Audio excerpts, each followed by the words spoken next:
Bahkan lawan terberatmu adalah dirimu sendiri.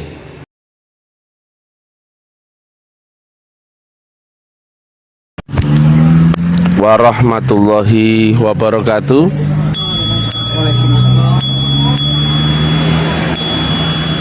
Om Swastiastu, Namo Buddhaya, Salam, salam rahayu, salam kebajikan, salam taklim makrifat. Ura.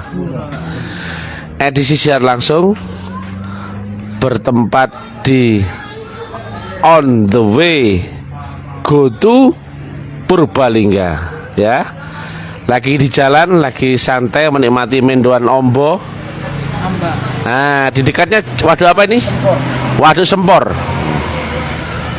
Judul yang kita angkat kali ini adalah dekat Tuhan atau mendekati Tuhan itu penuh dengan penderitaan. Ini yang rumusnya banyak terbalik ya. Banyak pelaku jalan kerohanian ini yang terbalik, mindsetnya terbalik. Jadi nggak malah mendekati Tuhan, tapi arahnya malah menjauhi Tuhan. Sering disampaikan oleh Nabi bahwasanya untuk bisa mengenal Allah adalah mesti lewat menundukkan hawa nafsumu sendiri. Bahkan lawan terberatmu adalah dirimu sendiri. Setelah perang Badar, perang yang hebatnya luar biasa, Nabi mengumpulkan para sahabat. Kita habis dari perang kecil menuju perang besar yang sesungguhnya. Loh, apa masih ada perang lebih dahsyat lagi daripada perang ini ya Rasulullah? Ya ada. Perang melawan dirimu sendiri. Logika logika ya. Nafsu pasti mengarahkan manusia condong atau cenderung kepada yang enak-enak, betul ya? Sukses, senang, gembira, selamat, sembuh, tampan, bla bla bla, semua yang enak-enak. Artinya dari akal ke kanan, karena dianggap positif, dianggap cocok, dianggap menggembirakan, dianggap apa. Itulah orientasi daripada nafsu. Padahal dalam hal ini nafsu, jika ini adalah akal, gelombang sadar zero ya, sadar di gelombang zero, nafsu selalu membawa ke alam yang lebih rendah, betul ya? Arah nafsu adalah arah kepada sifat-sifat binatang, betul ya? Betul ya? Maka menuju Allah yang disampaikan oleh Nabi Mi'raj atau naik 7 lapis gelombang kesadaran di atasnya itu, berarti kau semakin menjauhi alam rendah ini, betul ya?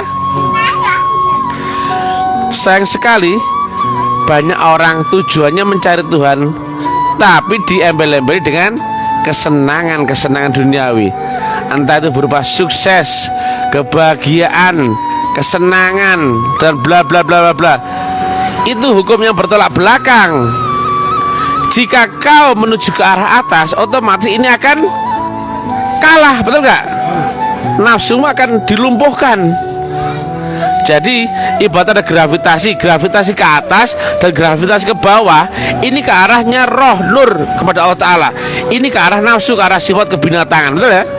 Semakin kau ke atas, sifat kebinatanganmu makin dikalahkan, betul ya?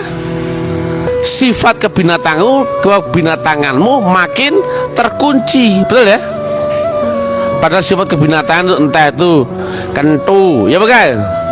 Entah itu duit, harta, entah itu rumah besar, mobil yang bagus, ya gak?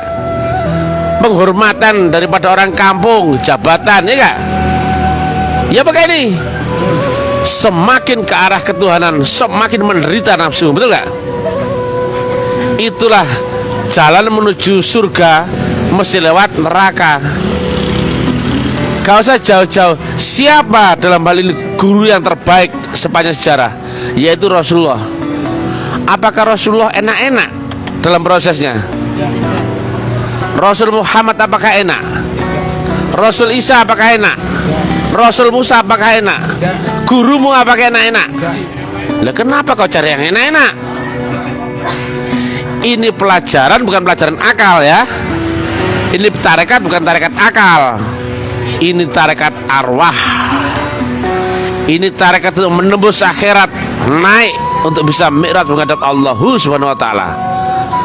Maka nafsumu akan semakin kalah, semakin tunduk. Kenapa? Nafsu nggak mungkin bisa tunduk, nggak bisa kalah kecuali apa? Dalam ayatnya, terpaksa atau dipaksa. Betul ya? Dia dibenamkan di neraka berlapis-lapis, betul gak? Ribuan tahun berlapis-lapis, betul gak? Nah,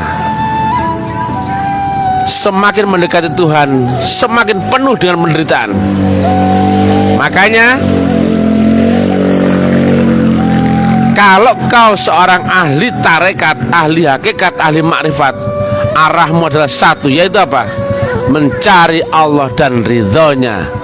Ilahi anta maksudi waridhaka mardi. Bukan kesenangan, bukan ketenangan, keselamatan, kebahagiaan apa itu? Tidak, sudah nggak ada itu. Itu akalmu. Sedangkan kebahagiaan yang dari Allah tidak bisa digambarkan oleh akal. Surga tidak bisa dibayangkan, betul nggak?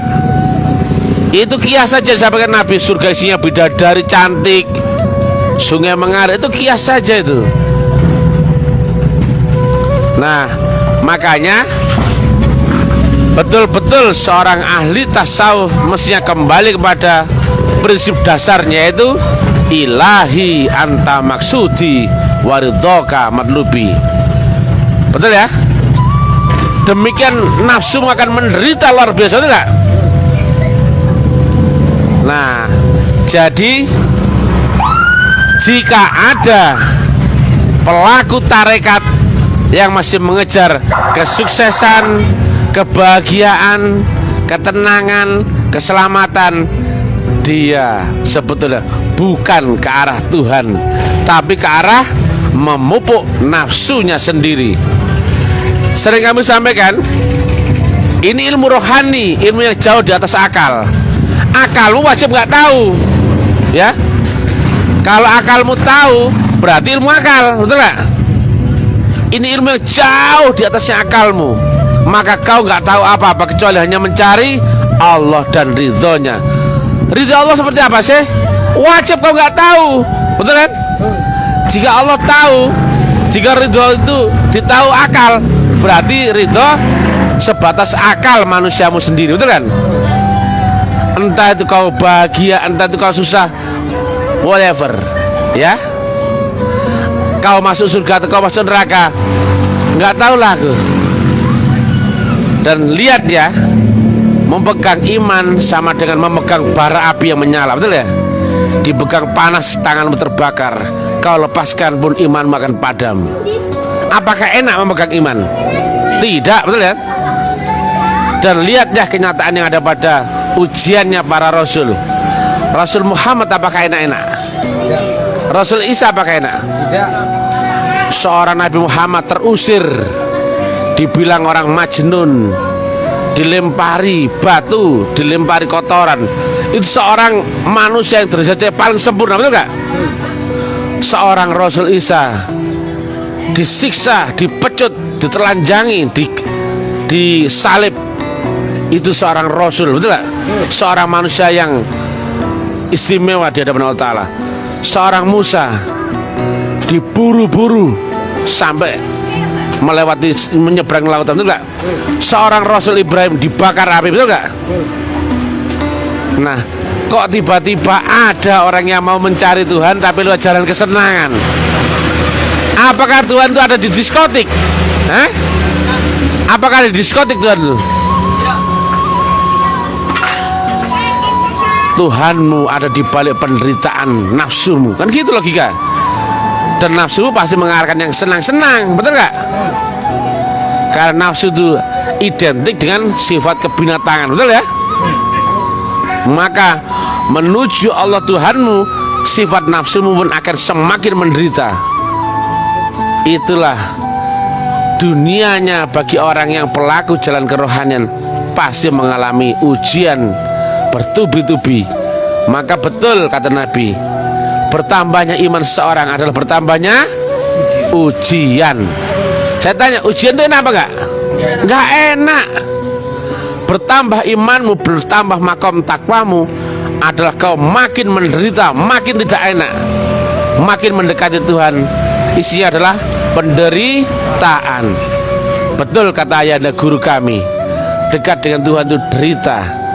Jadi hai guys, yang kau belajar tarekat ini, tapi kalau kau masih mengejar kesenangan, kebahagiaan, kesuksesan, atau apapun itu yang semuanya terpola dengan akalmu yang dikontrol, dikendalikan oleh nafsumu, kau sebetulnya niatmu menuju Tuhan, tapi jalanmu ke arah menjauhi Tuhan, betul gak? Tuhanmu di sana, kau maju tapi menghadap ke sana. Makin kau terhijab akan Tuhanmu, makin jauh, makin jauh, makin jauh. Walaupun kau makin senang, makin bahagia, makin gembira, itu kan duniamu. Kebahagiaanmu, kesenanganmu, kesuksesanmu, kegembiraanmu, itulah dunia. Kau tidak lagi mendekati Allah yang di ars, yang di Malik Yaumiddin. Kau semakin tenggelam kepada duniamu sendiri. Suatu saat kau akan menyadari bahwa kau telah tercampak dari orbit, kau telah terjatuh dari jembatan Shiratal Mustaqim. Demikian ya, renungkan. Ini bukan pelajarannya anak-anak ya, ini pelajaran tarekat, puncaknya tarekat. Jadi kalau yang belajar di sekolah ini, ya Khalid, yang masih mencari kesenangan-kesenangan, kau salah tempat. Carilah tarekat dunia yang bisa keramat kek, sakti kek, kaya kek, sembuh kek, aman kek, selamat kek. Itu dunia. Akalmu dikendalikan oleh nafsu. Sedangkan tarekat arwah ini hanya tentang ruh yang bisa pulang ke hadirat Allah Ta'ala. Ya ayat Tuhan nafsul mutmainnah, irji'i ila rabbiki radiyatan mardiyah, fadkhuli fi ibadi wadkhuli jannati. Jangan salah alamat, jangan salah menghadap. Kiblatmu itu ke arah Tuhanmu, bukan malah menjauhi Tuhanmu dengan kesenanganmu, kebahagiaanmu. Itu nafsumu, konyol itu. Kau goblok gitu, betul ya? Memegang iman aja memegang bara, kata Nabi, betul gak? Enak gak itu? Enggak enak. Seorang yang paling sempurna di hadapan Allah sebagai seorang apa? Pesuruh, betul gak? Apakah seorang enak itu? Enggak enak. Demikian juga guru sampaikan, ayahnya guru sampaikan, beliau memposisikan dirinya adalah budaknya, budak dari sekolah ketuhanan. Budak, abdi, babu, jongos, pesuruh itu sama. Itu orang yang paling menderita di hadapan Allah Subhanahu wa Ta'ala. Itulah para rasul. Kenapa? Para rasul adalah juru selamat. Laqad ja'akum rasulun min anfusikum azizun 'alaihi ma anittum harisun 'alaikum bil mu'minina raufur rahim. Betul ya? Yang sangat berharap akan keselamatanmu, yang sangat berat dirasakan baginya, betul ya? Maka seorang yang ahli zikir atau khalifah ataupun sebagai seorang pemimpin atau guru, itu pasti menanggung beban metafisika dunia ini. Jadi bukan malah yang cari yang enak-enak, keliru. Bedakannya di atas akal itu nggak ada lagi bahagia atau nggak ada susah ya. Yang di akal pasti ada kebahagiaan atau susah, betul nggak? Iblis pernah ada di kondisi yang sangat positif, betul ya, saat malaikat. Dan iblis menjadi terlaknat di kondisi yang sangat negatif, betul nggak? Berarti kerelatifan baik buruk, benar salah, halal haram adalah iblis. Hanya ada satu tok yang menuju jalan Tuhan, yaitu mutlak. Yang mutlak itu ada di balik nolnya seluruh kerelatifanmu. La ilaha, baru akan ada illallah. Jangan cari yang senang, pasti iblis, betul ya? Jangan cari yang selamat, pasti iblis. Jangan cari yang bahagia, pasti iblis. Carilah Tuhanmu dalam keadaan nggak tahu apa-apa. Aku hanya menuruti apa mau Tuhanku, itulah ridho. Walaupun jalannya penuh dengan penderitaan, jalan menuju surga adalah lewat neraka, betul ya?